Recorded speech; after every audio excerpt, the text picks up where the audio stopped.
Mövzumuz əslində bu mövzuyla bağlı müəyyən dövrlərdə, müəyyən zamanlarda az da olsa, qısa da olsa, məhdud da olsa söhbətlər eləmişik, danışmışıq bu haqda. Mövzumuz müminin ayıqlığıdır. Amin inşallah qardaş. Mövzumuz müminin ayıq. Mömin yəni iman gətirən, həqiqətə iman gətirən bir insanın agahlığı, ayıqlığıdır. Bu da bir neçə arqumentlər var. Alim və zahidlərlə həm söhbət olmaq, mömin və kafir nəzərində günah nədir, ləyaqətli dost seçməyin lüzumu və günahı böyük bilmək, qafil alimlə nadan cahilin təhlükəsi çox maraqlı mövzudur. Maraqlı arqument kimi gətiriblər bunu. Günaha ya da salıb peşmançılıq hissi keçirmək Allahın lütfünün nəticəsidir. Günahın kiçikliyinə yox, itaətdən çıxdığın kəsin əzəmətinə diqqətin lüzumu. Bax, bu mövzular ətrafında yaxın dəqiqələrdə biz söhbət eləməyə çalışacağıq. Mən istəyirəm elə birinci Peyğəmbər Salavatullahın Həzrəti Əbazərə elədiyi o nəsihətdən başlayaq, sonra mövzumuza davam eləyək inşallah. Peyğəmbər Salavatullah Əbazərə buyurur: Ey Əbazər, zahidlər hörmətli və izzətlidirlər. Bilirsiniz zahidlər kimədir? Yəqin bilirsiniz. Zahid o adama deyirlər ki, zöhd əhli. Zöhd əhli. Yəni,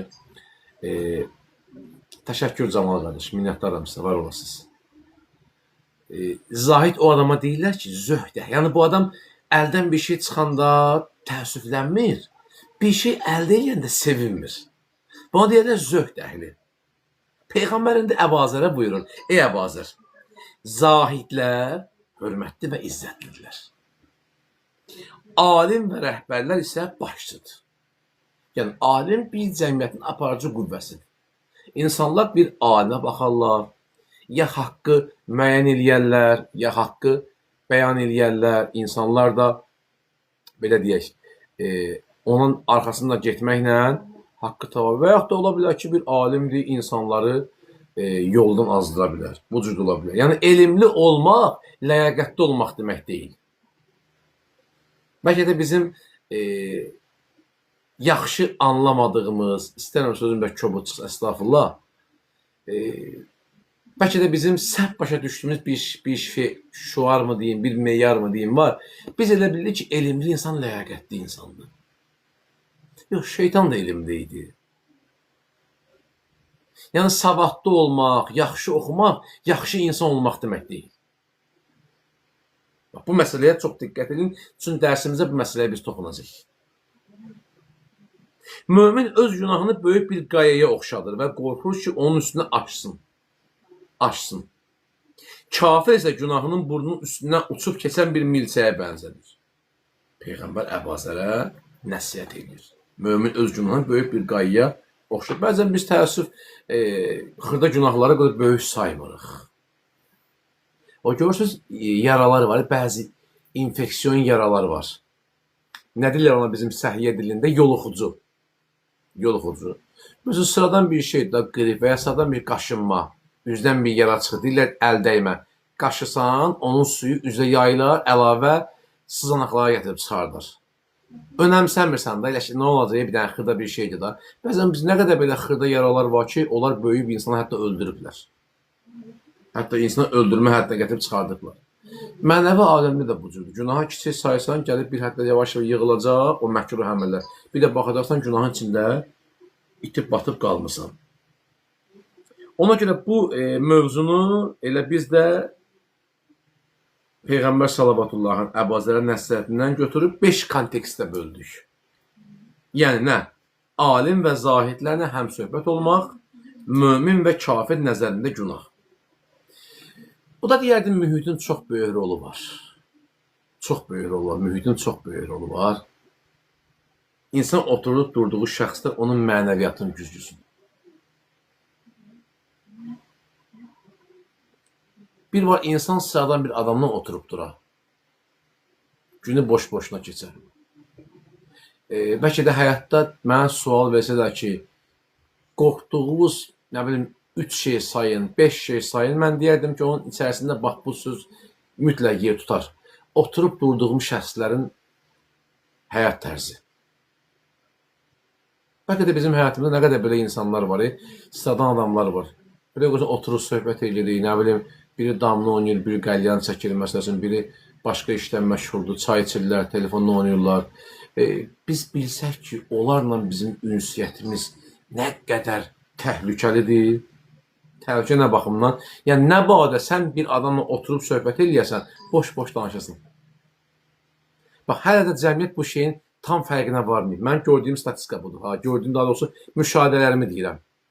Oturub durduğumuz insanlara diqqət eləmirik. Eləyən adamlar adətən maddiyyat baxımından edirlər ki, mənim bundan nə xeyrim var? Birdən deyirlər, abla falan gəlsin, sənin nə xeyri var? O xeyir sözünün kökündə maddiyyat güdülür. Amma işin ən pis tərəfi budur ki, mənəvi bir zənginlik olmasın, mənəvi məqsədlər olmasın. Yəni, mən bir nəfərlə oturub gündə danışıramsa, söhbət edirəmsə, çay içirəmsə, gəzirəmsə, bir yerə gedib gəlirəmsə, o mənə Allaha xatırlatmırsa, o mənə həqiqəti mənə göstərən bir güzgü deyilsə, ya mən özüm güzgü olmalıyam ona, ya o mənə güzgü olmalı. Buna diqqət edək. Ya sən özün ləyaqət güzgüsü olmalısan, elm güzgüsü olmalısan, bəndəçilik güzgüsü olmalısan ki, o səndə tapa bilsin Allahı. Yox, gördün ki, yox, məsəl üçün, sən ona layiq deyilsən, özün o qüdrətin yoxdur, bari qüdrəti olan adamla otur. Yox, gördün ki, qüdrəti olmayan bir insan da özün qüdrətli olmağa çalış. Gördün, yox, heç bir nə səndə var, nə onda var, tərk elə. O sənə gərək deyil. Çünki o sənə yaxını uzaq göstərəcək, uzaqını yaxın. Çünki bu cahillərin xüsusiyyəti budur. Nə olacaq? İşdə, biraz işdə, canın sağ olsun. Allaha qurban, ürəyin təmiz olsun. Boş-boş şey söhbətlər deyirlər. Ürəyin təmiz olsun. Nə olacaq? Allaha qorxur da bir şeydir daha. Allah bağışlayandır. Eyb olmaz. Sən bilə-bilə eləmədin ki bu işi. İstəyə-istəyə eləmədin ki. Ehtiyacın var da bu günah elərin. Nə edəyəsən? Belə bəzən şeytan şirin vəsvəsələrlə bizim qəlbimizi əl almaq istəyir. Qəlb şirinliyə, gözəlliyə, xoş sözlərə meyillidir axı. Qəlbin də bu xüsusiyyəti var.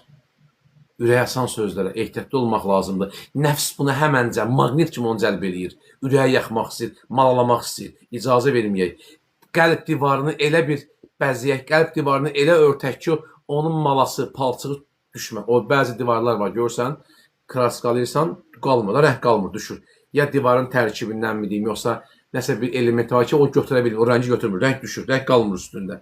Rəng çıxır gedir. Bax, qəlbimizi eləməliyik ki, başqa rənglərə boyanmasın. Sıbğət Allah, Allahın rənginə boyansın. Ona görə bu baxımdan mühit çox mühümdür. Çox mühümdür. Ona görə Peyğəmbər dedi ki, mömin etdiyi günahı başının üstündə asılmış və hər an o düşüb onu əzə biləcək böyük bir dağ görür. Elə bir ki, başının üstünə bir dənə bir daş asıblar. O görmüşsünüz, Novostroyka binalar var, tikirlər. Bir də qoysan, kranına asılı qalıb betondan. Kim görüb onu? Bəlkə də şəhərin müəyyən yerində görmüşsünüz. Bir də qoysan, krandan belə asılı qalıbdır. Ya daş, ya dəmir asılı qalıb, ya armatur, ya nə bilim, beton belə asılı qalır. Novostroykalarda. Hətta görsən, onun kənarını belə halqaya, hasara alırlar, deyirlər ki, müvəqqəti narahatçılığa görə üzr istəyirik. Ora heç kimdə buraxmırlar, giriş qadağandır, təhlükəlidir. Hətta naves kimi bir şey qururlar ki, vətəndaşlar onun altından keçsin, oradan düşən daşlar dəyməsin. Amma Peyğəmbər deyir, mömin bu cür eləmir, mömin onun navesi də görmür. Mömin elə bilir ki, hər an o daş düşə bilər, ona görə günah eləmir. Hər vaxt ki, günah eləsə, o daşlar düşəcək, o beton düşəcək onun başına. Ona görə mömin bundan ehtiyat edir. Çox ehtiyat edir. Həmişə qorxu və ehtiyat içində olur. Yəni, buna deyirlər vərə hissi. Bu qorxu, yəni bizi haramdan çəkindirən bir qorxudur. Amma kafir neynir? Günah əhli neynir? Heç vecini almır. Ona bir dənə milçəyin vızıltısı kimi gəlir bu. Heç vecini almır. Müxtəlif bəhanələr gətirir. Bu da düzdür, kafir və qafili qeyd edib. Amma mən deyərdim, təkcə bu kafir və kafirlərə aid. Elə, mən deyərdim ki, inanslı insanların içində belə adamlar var. Qəflətli olan insanlar var. Nə olsun ki, namaz qılır? Nə olsun ki, dindardır, hicab əhlidir. Nə olsun ki, saqqal saxlayır. Olsun, ən elementar ictimai münasibətlərdə baxsan kobud danışıqlar var. Bəzən görsən möminlər kobud danışıqlar hiss olunur. Mən hərdən bəzi tələbələrə irad tuturam. Özümə də irad bildirirəm ki, elə səhifələr var ki, bu nəsə bir şey yazmayın. Bilirsiniz, bəzi adamlar var ki, düzələn deyil. Özünü yorma. Ona xeyri yox. Bəzi adamlar var ki, düzələ bilər, amma sən düzələ bilirsən, ona da öz mesajını cəmiyyət içində bildirmə. Çünki cəmiyyət içində edilən irad və təkliflər, bəzən tənqidlər təhqir olur. Çalış günahı kiçik sayma. Kiçik sayma. Başa bir iş gəlsə, həmən sən nə fikirləş? Deyən, mən nə günah elədim görürsən. O zat düşünmə ki, yəqin Allah məni imtihan. Xeyr, heç kim bu düşünündə olması, bu yanlış. Mömin gərək bu cür eləməsin. Mömin şəxs özünü mömin saymır. Və başına gələn problemlər, maddi, mənəvi sıxıntılar, müsibətlərin müqabilində heç vaxt demir ki, Allah məni imtihan sınaq edir. Bu Allahın imtihanı və sınaq edir. Sən hardan bildin ki, bu Allahın imtihanıdır? Nəyə əsasən bu diaqnozu qoydu ki, mən bugün problemim oldu, bu Allahın imtihanıdır? Nə bilirsən? Əyyubun əzabından böyük imtihandır, İmam Hüseynin faciəsindən böyük imtihandır. Sən niyə hər xırda bir detalı imtihan bilirsən ki, ay bacı, ay qardaş? Bəlkə sən bir naməhrəmə baxmısan. Bəlkə haram tikə yeyib sübh namaza qalxa bilməmsən. Bəlkə qeybət eləmişdin 2 gün bundan qabaq. Bəlkə uşağa bir əl qaldırmışdın. Bəlkə həyat yoldaşı xanıma bir ağır söz demişdin. Bəlkə ərvə itaətsizlik elədin. Bəlkə xəyallarında xəyanət elədin. Düşüncələrində xəyanət. Çünki niyyət mühüm məsələdir ha. Düşüncə, təfəkkür mühüm məsələdir. Bəlkə boş-boşuna vaxt keçirdin. Otdun qızlarla bir dənə WhatsApp qrupu açmısan. Qızlar nə edirsiniz? Yaxşısınız falan falan. 30 boş-boş danışdınız 15-20 dəqiqə. Üzr istəyirəm. Bəlkə o boş-boş danışmağın cəzası Allah sənə kiçik bir qulaq vurması verir. Olur ha, bəzən bu cür hədislərdə var. Bəzən Allah insana qulaq vurması verir. Böyük əzab vermir də. Yüngül, bəlkə ayla, bəlkə bir tərpənə. Hərdən adam silkəliyir. Görmürsünüz, zəlzələ olan ki, necə həyəcan keçiririk. Ayam. Tez özümüzü yığışdırırıq. Ayılırıq sanki. Və həmin gecəndə demək olar ki, yatmırıq. Çox ayıq-sayıq oluruq. Qəflətdə qalmaq istəmirik. Ən kiçik detalı belə günah bil. Denən günah eləmişəm. Etiraf elə, naqisliyi. Yadda saxlayın. İslam cəmiyyətini daxildən yıxan 2 dənə böyük zərbə var. Böyük təhlükə var. Deyim sizə hansıdır? Biri qəflətli, qafil alimliyəm, daha doğrusu. Əməlsiz dünyapərəst alimdir. Bir İslam cəmiyyətini bunları yıxır. İkinci təəssübkeş cahillər, nadan cahillər. Diqqətli olun. Vay o gündən ki, bir şey oxuyasınız amma əməlləməyəsiniz. Vay o gündən ki, Kərbəla Amilin dilindən bir şey eşidəsiniz amma əməlləməyəsiniz. Mən özüm misal çəkirəm, özümə də aid da. Özüm ki, oxuyuram, əməlləməsəm, sizə danışıram, sizi qulaq asıb, əməlləməsəniz, vay bizə. Vay o gündən bir nəfər cəmaata yol göstərir, amma özü əməlləməyə. Bu deyir, dinə olan inamı sarsıdır. İlahi həqiqətlər dünyalığa satır. İlahi həqiqətlər artıq sən həzm eləyə bilməyəcəksən. Siz elə, mən bir dəfə demişəm bu sözü, səhv eləmirəmsə. Siz elə bilirsiniz, haqqı qəbul eləmək asan bir şey. Elə bilirsiniz, namaz qılmaq asan bir şey deyil. Birdən deyir, nə var ya bu da? Vallahi çox vaxt aparmır. Mən bilirəm ki, çoxunuz bəlkə bunu demişsiniz bəzilərinə. Yəqin məndən razısınız. Demişsiniz qardaş bazılar ki, vallahi çox namaz cəmi 3 dəqiqə, 5 dəqiqə başa düşmürsə, qurban Allah, onun həzm eləməyə, onun ruhiyyəsi yox, onun gücü yoxdur namazı həzm eləsin. Amma biz nə deyirik? Biz deyirik ki, qardaş 5 dəqiqə cəmi vaxt apar namaz. Nə deyirsən bunu qıla bilmirsən? 3 dəqiqə vaxt apar da. Yenə işi get gör, nə bilim, ailənin, işin, gücün.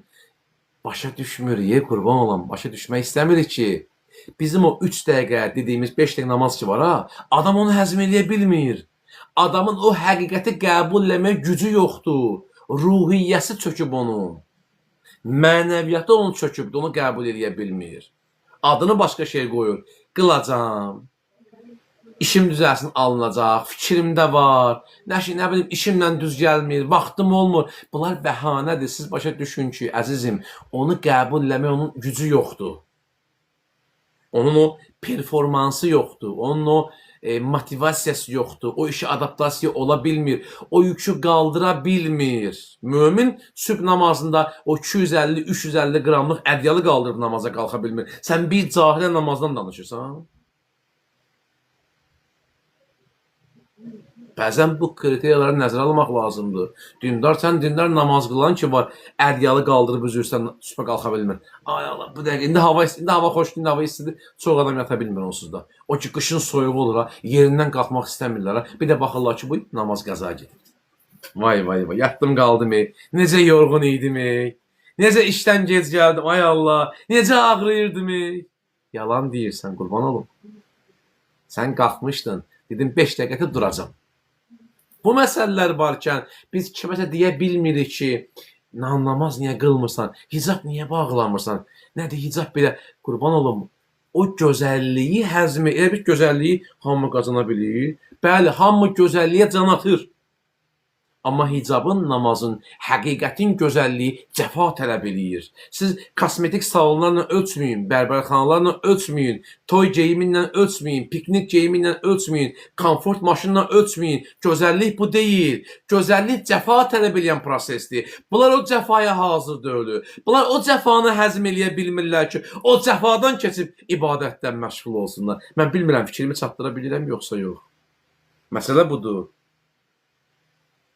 Məsələ budur. Ona görə elmsiz halda din adından danışır bəziləri.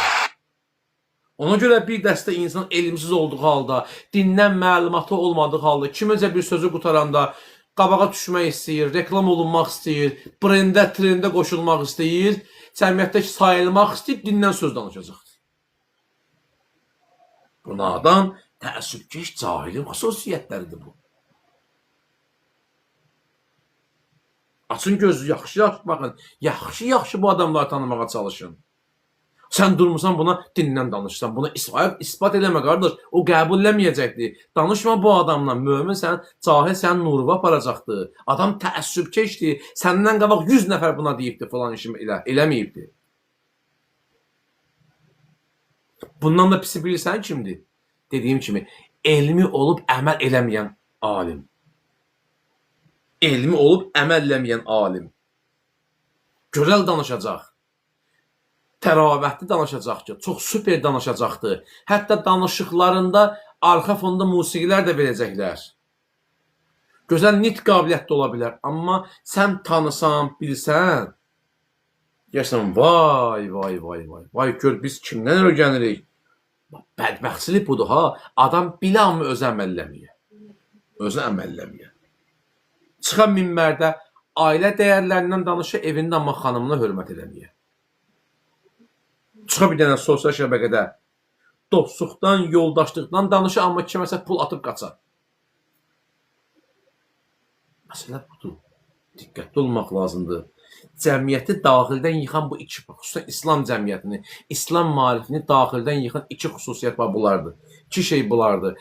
Təəssüf ki, vaxtımız azdır. Yoxsa mən böyük məmnuniyyətlə ki, bu məsələn daha da geniş danışardım. Əleyhisselam nə deyir? Bunu deyim, bitirim inşallah, Əmir Əl-Müminin. Əleyhisselam deyir ki, belimi iki şəxs qırdı. Həyasız alim və nadan ibadətçilər.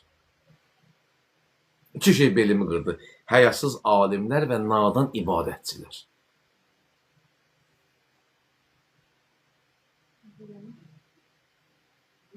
Peyğəmbər və ali Peyğəmbər salavatla yad edir.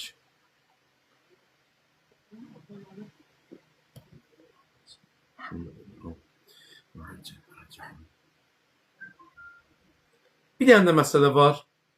Onu deyim inşallah, dərsimizi bitirək. Qismət olsa şəri məsələlərə inşallah birinci gündən başlayacağıq Allahın izni ilə. Çünki həm biraz yorğunluq, yolun yorğunluğu, gərginliyi var. İstəməmsə də çox yoram sizi. Bir 5 dəqiqəyə bitirəcək Allah qoysa. Birinci gündən inşallah qismət olsa, birinci gündən Allahın izni ilə şəri məsələlərdə başlayacaq. Söz verirəm sizə. Bir dənə xırda bir nüans qaldı, onu da deyim. Bəzən də olur ki, görsən bəzi əzizlər deyir, namaz vaxtı günahı xatırlayıram, adi vaxtı günah. Günahı xatırlamaq, yəni və peşmançılıq hissi keçirmək Allahın bizə lütfüdür. Lütfüdür. Əgər kim günah eləyəndən sonra və ya daha doğrusu günah xatırlayıb peşmançılıq hissi keçirdirsə, bu hələ də o adamın qəlbinin ölmədiyinə işarədir. Hələ də ümid var. Canlıdır. Yaşaya bilər, nəfəs ala bilər, hidayət və islah oluna bilər, gec deyil. Və sən hələ də başa düşürsən ki, Allah var, din var, iman var, etiqad var, Əhl-i əleyhissalamın vilayəti var, Quran var, sünnə var, hədis var. Hələ də bunu başa düşürsənsə, anlayırsansa, gec deyil sənin üçün. Hələ gec deyil. Deməli, bizim hələ də hidayət olunmağa ehtiyacımız var. Ümumiyyətlə, insanın hər zaman hidayətə və islaha ehtiyacı var. Böyük alimlərimizdən biri var, Allah ruhunu şad eləsin, bilməm, tələbələr tanıyarlar. Hətta dərsdən sonra özünüz bir kənara onun adını yazıb maraqlana da bilərsiniz. Böyük bir alimlərimizdən biri var, çox böyük xidmətləri var, xüsusən üsul elmində böyük xidmətləri var. Ayətullah Mühəqqqiq Bəhbəhani. Ayətullah Bəhbəhani İslam maarifi yolunda, Əhl-i maarifi yolunda çox böyük işlər görübdür. Hətta mən təklif edirəm qardaş bazılarını dərs bitəndən sonra bir kənara yazsınlar, onun haqqında məlumat toplasınlar. Ayətullah Bəhbəhani böyük şəxsiyyət olubdur. Çox təəssüf ki, vaxtımızın azlığını mən burada onu çox danışa bilmirəm, amma həyatından sizə bir dənə misal deyim. Ayətullah Bəhbəhaninin. Bir gün çox kədərli halda idi. Bir ömrünün son günləri idi. Kədərli, qəmli halda idi. Tələbələri buna yaxınlaşdılar, bunun çox kədərli olduğunu gördülər və dedilər ki, ağa, ey ustad, ay müəllim, ay bizim ustadımız, böyük alim, müctəhid, fəqih, niyə kövrəksiz ağacan? Sizin ki, bu qədər tələbələriniz var, bu qədər xidmətləriniz var, kitablar var, yazılarınız var, dərslər keçmişsiniz. Biz sizdən öyrənirik, siz niyə narahatsınız, niyə belə kövrəksiz axı? Biz çox pis oluruq sizi buzu görəndə. Adətən tələbələrin ürəyi yanır axı, müəllim yorğun olanda, xəstələnəndə pis olurlar. Ayətullah Bəhbəhani deyir, o böyük İslam alimi, deyir, göz yaşlarını silə-silə. Deyir, götürüb göz yaşlarını belə silir, o formada. Və cavab verir. Deyir, siz mənim zahirimi görürsünüz. Məsəl üçün, başında papaq var, əmmamə var, əba var, saqqal var, nə bilim, sizə görə üzdə bir nuraniyyət var, məsəl üçün. Siz deyir, mənim zahirimi görürsünüz. Amma mən bir dənə yerə gedirəm ki, getdiyim yerdə bir varlığın qarşısına çıxacam, onun əzəməti məni düşündürür. Çox qorxudur, çox düşündürür. Mən qorxuram ki, xırda bir diqqətsizlik eləyəm, bir qüsurum ola və ya kiçik saydığım bir xəta ola, onunla nə olacaq, qoy keçək üstündən, belə bir qüsurum, nə badə belə bir qüsurum ola. Və o böyük xaliqin huzurunda bu itaətsizlik kimi qəbul ola və mənim qarşıma çıxar. Buna görə mən çox kədərliyəm, ona görə ağlayıram. Siz yenə deyirəm, siz mənim zahirimi görürsünüz. Amma mən getdiyim yerdə çox narahatam ki, xətalarla Allahın, xaliqin qarşısına çıxam. Ola bilər ki, hansısa bir günaha kiçik saymışam. O günahın, o xətanın kiçikliyinə və böyüklüyünə mən diqqət eləməmişəm. Biz kimə qarşı itaətsizlik etməyə baxmalıyıq? Etdiyimizə baxmalıyıq. Allahın qarşısında hər bir kiçik xəta böyük bir dağ kimidir. Ayətullah Bəhbəhaninin bir ömrünün son anlarında öz tələbən dediyi söz idi bu deyir. Biz kimə qarşı itaətsizlik etdiyimizə baxmalıyıq. Bu sənin xanımın deyil, bu sənin müəllimin deyil, bu sənin ərin deyil, qardaş bacın deyil, övladın deyil, bu sənin müdirin deyil. Bu Allahdır. Allahdır.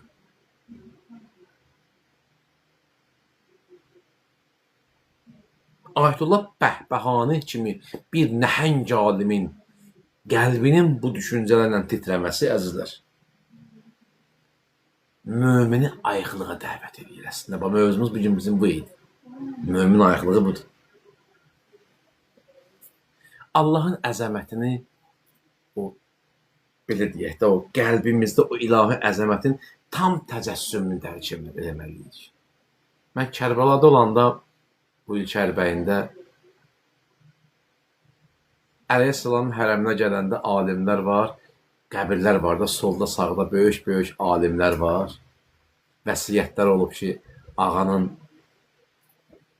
hərəmində qoy cəmaat keçsin bunun üstündən.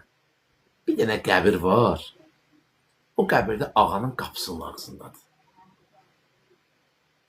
Əhməd İbn Məhəmmədin qəbridir. Düzdür, bu qəbri ancaq kişilər ziyarət edir. Xanımlar ən yaxşı halda çöldən uzaqdan görə bilər bəlkə. Şeyx Tusi qapısından bəlkə görə bilər. Və yaxud da Müslim İbn Əqil qapısından. Bilmirəm, Əhməd İbn Məhəmməd tanısı yoxsa yox. Böyük alim olub. Böyük şəxsiyyət. Böyük fəqih olubdur. Əhməd İbn Məhəmməd. Mən deyərdim ki, hamınız onu tanıyır, sadəcə adını bilmirsiniz. Adı Əhməd İbn Məhəmməddir. Siz onun ləqəbi ilə tanıyırsınız. Yazırlar ki, adam heç vaxt Kərbada təxəlliyə getmədi, ayaq yoluna getmədi. Bəlkə də mən bu söz deməli deyiləm bu da. Bəlkə də deməli deyildim, amma içimdən gəldi dedim. Böyük-böyük alimlər yazırlar ki, təxəlli ayaq yoluna Kərbadan çölə gedərmiş. Əhməd İbn Məhəmməd. Söhbət müqəddəs Ərdəbildən gedir. Ki biz onu müqəddəs Ərdəbili kimi tanımışıq. Əslən Azərbaycanlı bəsirət sahibi olan bir zövq əhli olan bir alimimiz. Nəsə eləyiblər də, nəsə eləməyə çalışıblar. O kitab, görürsünüz, kitab yazmaqlarını, dərslərini qoyurlar bir kənara. Özlərini cəmaatın ayaqları altında qəbirlərini sərirlər ki, bəlkə bu cür bağışlanalar. İndi biz də bunlardan dərs, nəsə bir şey eləməliyik, başa düşürsünüz? İz qoyacaq bir şey. Biz öləndən sonra da bizim dadımıza yetişə biləcək bir şey eləməliyik, mütləq eləməliyik. Bunun başqa çıxış yolu yoxdur. Bizim tək nicatımız budur. Nəsə fəda eləməliyik. Bu qədər alimlərin gördüyü işlər ayıqlığa səbəb olmalıdır, əzizlər. Ayıqlığa səbəb olmalıdır. Çox istəyirəm danışamayıb. Bu mövzunun ürəyim o qədər doludur ki. Çox istəyirəm, amma zaman və vaxt məsələsi bizə məhduddur. Mən bu da bitirirəm dərsimi. Və qısa olaraq bunu demək istəyirəm ki, Peyğəmbər Sallallahu Əbazərə etdiyi bu nəsihətlərdən aldığımız düstur qayda bu olmalıdır. Kimsə və ya heç bir xətaya ay canım, ay gözüm, bu xırda bir şeydir. Boşda geçsin, fikir vermə. Bundan görə nə olacaq? Allaha qurban olma, Allah bağışlayandır deyib keçmə. Çünki qarşıda bir dənə dayanacaq var. Zatı sonsuz böyükdür. Ona edilən hər bir hörmətsizlik də böyükdür.